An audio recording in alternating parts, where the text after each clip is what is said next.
Sebelum menonton video, jangan lupa tekan tombol like dan subscribe-nya agar kami tetap mengunggah video-video bermanfaat.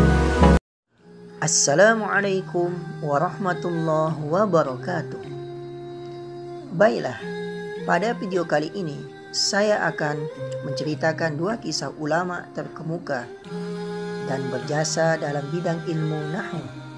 Dialah Imam Sibawayh dan Imam As-Sunhaji.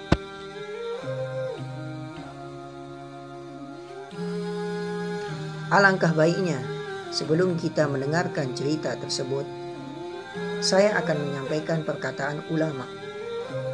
Bagaimana ilmu nahwu itu? Ilmu nahwu itu pada awalnya itu adalah sangatlah sulit. Akan tetapi pada akhirnya sangatlah mudah. Ada juga perkataan ulama yang mengatakan, barang siapa yang menafsirkan Al-Quran dengan tanpa mengetahui ilmu nahwu dan sharaf, sesungguhnya dia itu adalah pembawa fitnah. Imamuna Asy-Syafi'i telah berkata juga,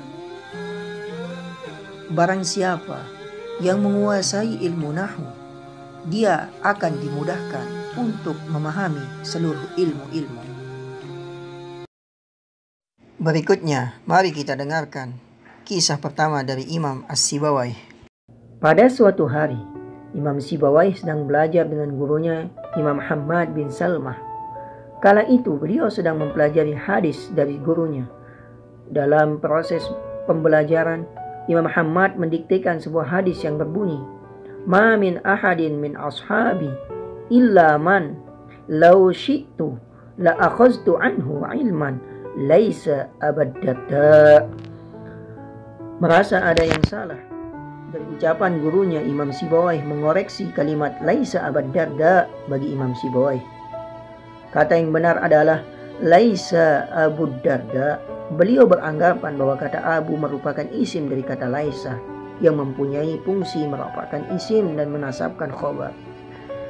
Mendengar sanggahan dari Imam Sibawayh, seketika itu Imam Muhammad berujar, "Lahanta ya Sibawayh, kamu telah salah baca wahai Sibawayh. Sesungguhnya kata laisa dalam kalimat di atas bukanlah amil nawasikh, tetapi ia merupakan istisna." Lanjut Imam Muhammad. Mendengar jawaban dari gurunya, Imam Sibawayh mengatakan, "Sesungguhnya aku akan mempelajari ilmu yang aku tidak akan pernah salah baca di dalamnya untuk selamanya."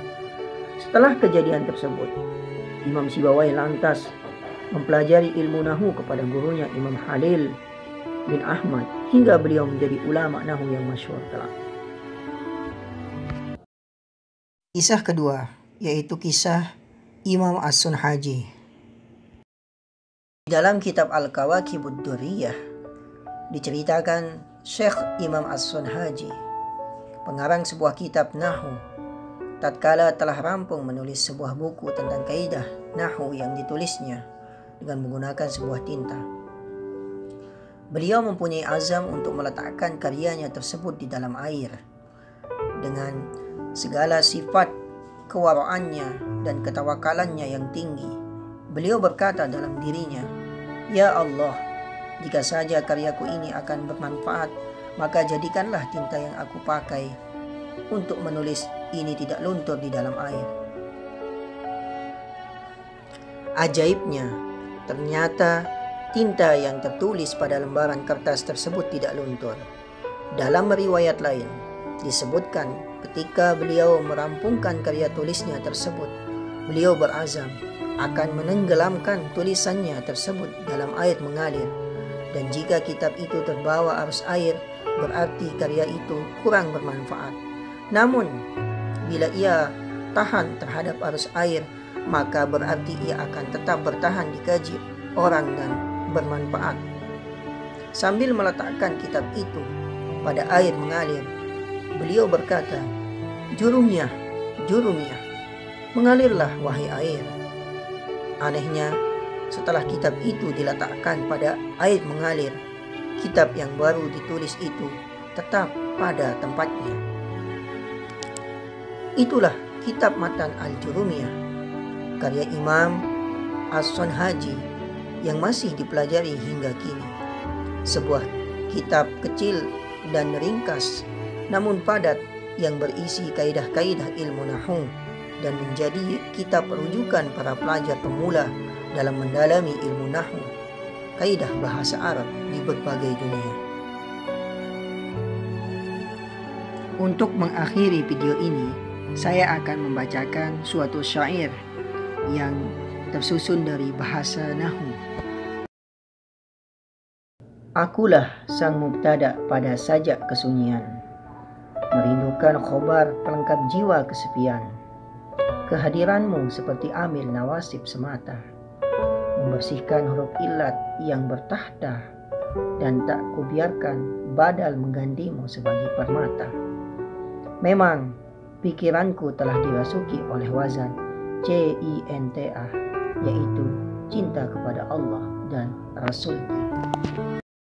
Sekian dan terima kasih. Semoga video ini bermanfaat bagi para pelajar yang ingin mendalami ilmu nahwu. Wassalamualaikum warahmatullahi wabarakatuh.